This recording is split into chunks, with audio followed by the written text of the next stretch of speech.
Good evening and salutations, my GH fans. I want to talk about Michael, Drew, and Ned. So in the beginning, Ned was sitting there waiting for Drew to get back home, and he was talking about the merger with him. He was like, "Yo, I want you to shut this down." And Drew was like, "Well, this is our best chance as far as making sure that Valentine doesn't get controlling, full control over the family company." And at that point, Ned was like, "Yeah, I'm not really feeling that so far because he feels like he's being pushed out." And when Michael comes in and they start talking about why they think it's a good idea, this, that, and the third, and different ideas, Ned is like, "So let me get this straight. Y'all been having meetings without me?" And Michael tries to make it seem like, "Oh well, we both work at the same company, so we see each other more." And it was just like, that's not the point, though. Like, this man literally feels like he's being pushed out. He doesn't feel like he's being included in these decisions. I mean, especially a decision to just, oh, we're going to merge the companies, you know? And so, Ned is like, I feel like I don't have a place in this company anymore, and I've been sacrificing so much for this company. And Michael says some sort of offhand comment, well, not even an offhand comment, but he's basically saying since they're merging together and, ELQ doesn't really have a lot of experience with like media and stuff like that, and Aurora does. It's like, so what does that mean? Does that mean that he's not going to really know what he's doing because it's going to be more of a media company than it is going to be whatever their company is? Like, I mean, I'm not going to lie, some of the stuff was kind of boring, but the one thing that got me was the fact that they were making these decisions behind his back. And then when they see him, they're like, "Oh well, nothing's finalized and stuff like that. We'll make sure we keep you in the loop and stuff like that." I'm like, what? Like y'all been keeping him in the loop the whole time before then, right?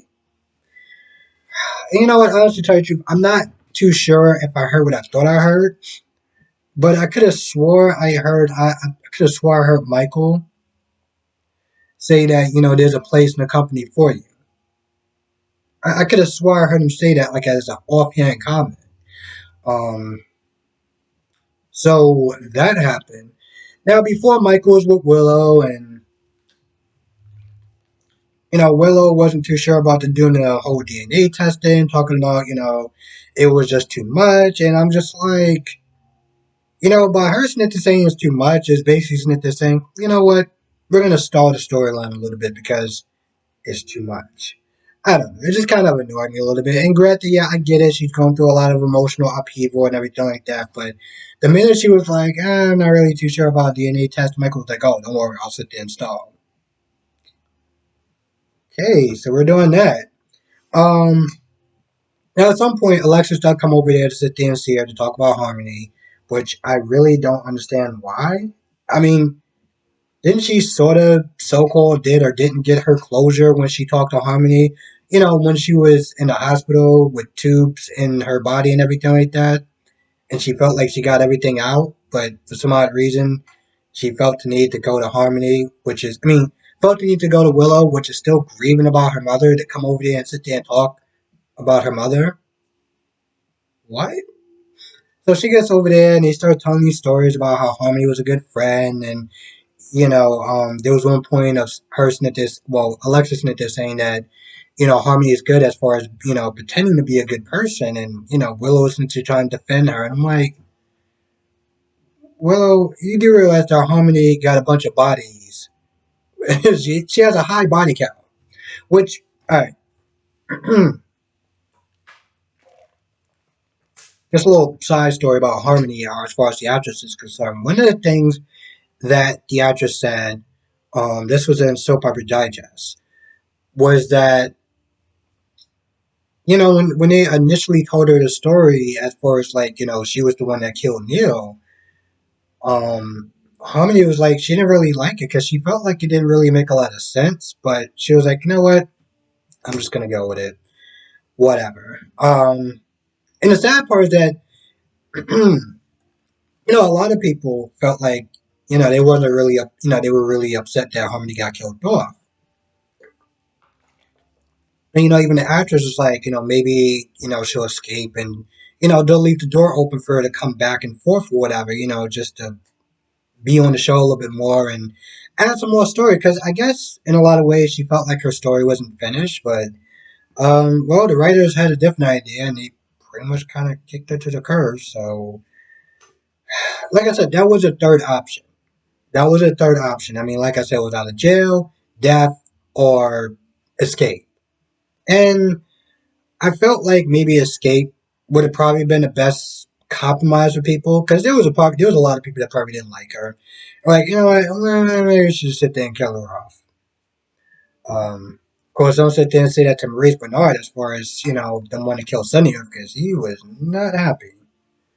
There's some extent I can understand. Anyway, they talk about Harmony for a little bit, and Alexis thought that Willow was going to be upset with her for the fact that she knew that Harmony wasn't even, wasn't her bio mom. And she was like, you know what, listen, it's not your fault. It wasn't your secret child, so whatever. And at some point, she gets back together with Michael, and she's like, you know what, let's do that DNA test because it's the only way I'm going to sit there and find some sort of closure or something. Now, they do. Now, Alexis does talk about another woman named Jonah something, or Joanne. I can't remember her name that left the commune. That was supposedly her bio mom or whatever. So maybe she, at some point, is probably going to look for who she thinks is her bio mom.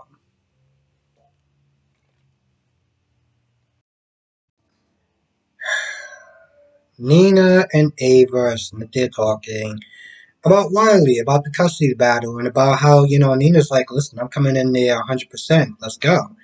Carly comes over and Carly's like, that's amazing. You always sit there and find a way to paint yourself the victim. Now, one of the things that Carly asked, and I had to pause it because I started laughing so much when Carly was like, looked at Ava and was like, "How could you be a friend? She forced you into labor and took away your child, and yet you're still friends with this woman." And what Ava said? People change.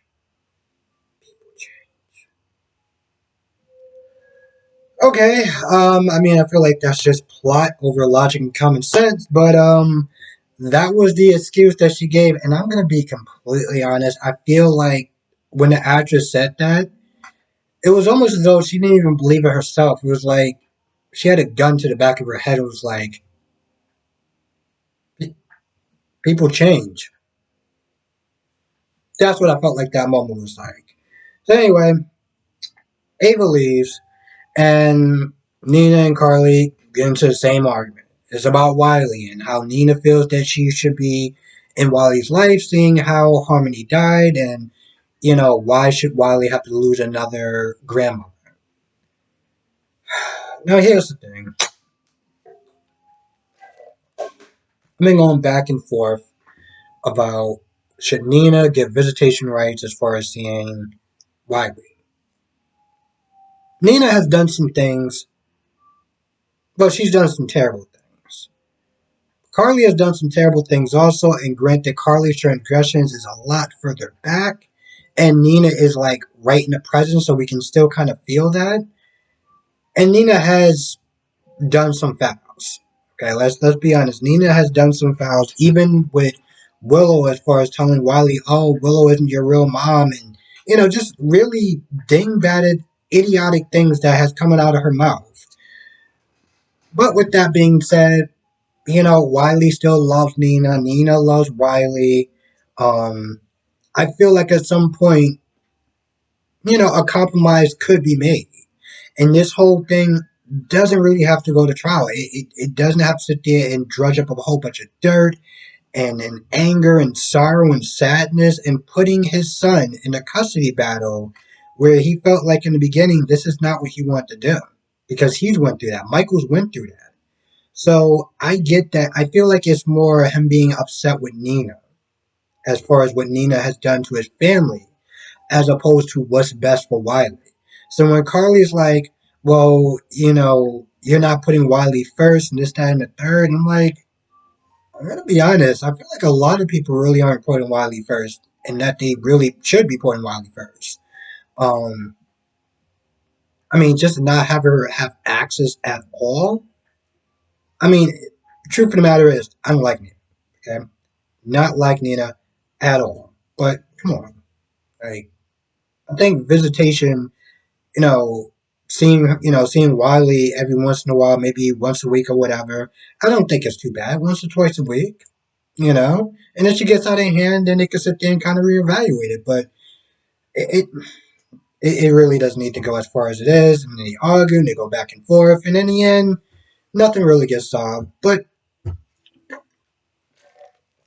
I will just think say that Nina was trying to be a little bit more diplomatic than Carly. Carly was just coming from a place of anger between Sunny and what she's done to her family, and not really sitting there trying to be like woosah it out a little bit. And I can't, why I can't sit there and blame Carly for her emotions, how she feels. I can understand that Nina was just trying to like, yo, listen, even after Ava left, like, yo, can we just sit down and just talk about this? It doesn't have to go as far as it's going. Now, at some point, Phyllis does come in, and Phyllis more or less tells Carly, she's Team Nina. Um,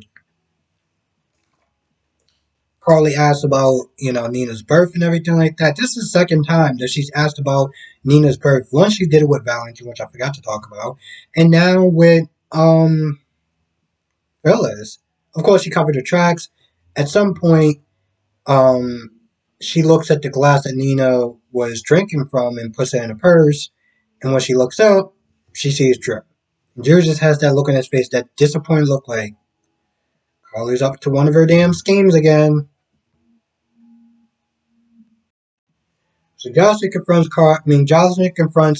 Esme for, hugging and putting hands on Cam and everything like that, and they go back and forth with Trina. There's one point where, Esme is like, well, Cam doesn't want me to leave. Cam believes me. And now Spencer believes me too, just to sit there and throw in her face. So now Cam is like, he just has that look like he's sitting there covering for Spencer. He can't sit there and tell her the truth. I mean, he can't sit there and tell Jocelyn and Trina the truth. He's getting all sorts of anger and smoke and everything like that from them. And at some point, Esme does leave, and Jocelyn goes in on him. Trina leaves, and Jocelyn still goes in on him. And at some point, they come to some sort of compromise because, Cam wants to sit there and tell the truth, but he can't. So he basically just sits there and says he's a nice guy. He saw Esme crying. He wants to be a good person. He can't turn off his emotions. And then he tries to cover for, Jocelyn kind of throwing it, like, taking what he said and just kind of throwing it over. So are you sitting to say I'm a monster now? I'm this, I'm that, I'm the third. I'm like, can you calm your ass down for like 5 seconds? Just take a breath and listen. Um, in the end, they kind of smooth everything over, so it doesn't really go too much of anywhere. But Trina does call Ava and is like, I need help as far as, um, scheming. And Ava gives her advice. Ava's like, yo, listen, play him. You know that Spencer likes you. Make Esme jealous. Um, make Esme jealous, make her slip up, make her get emotional, and just go at it from that angle. And at first, Trina's like, I don't really know. It's not really my thing. I'm like, well, it's not really your thing. You asked her for help. What did you think she was going to give you? You literally said that she's also good at scheming. So she gives you a plan, and you're just like, oh, I'm not really too sure if I want to activate it. Why the hell did you call her? Okay. So after that, there's one point where Trina's like, I got an ace up my sleeve, but I'm only going to use this as a last line, and this may not get me out, but it's something that I have. I don't think that she tells Ava, but I don't think she tells Ava, but she's like, there's going to be a lot of blowback, and certain people are going to be affected by it. Um,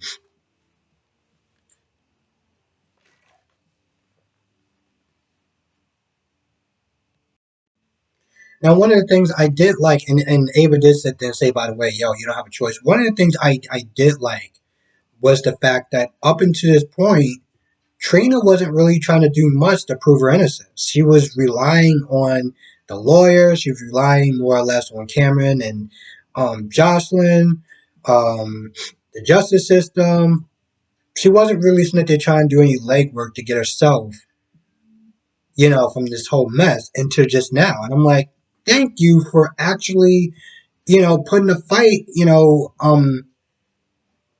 not putting a fight, but putting up a fight. I mean, hell, you got a PI, Curtis, which has not done anything except for, oh, everything's going to be okay if it's just going to work out. I got to sit there and deal with this whole Marshall situation, so I'm going to use my PI skills and investigation stuff towards that. But I'm rooting for you, kid.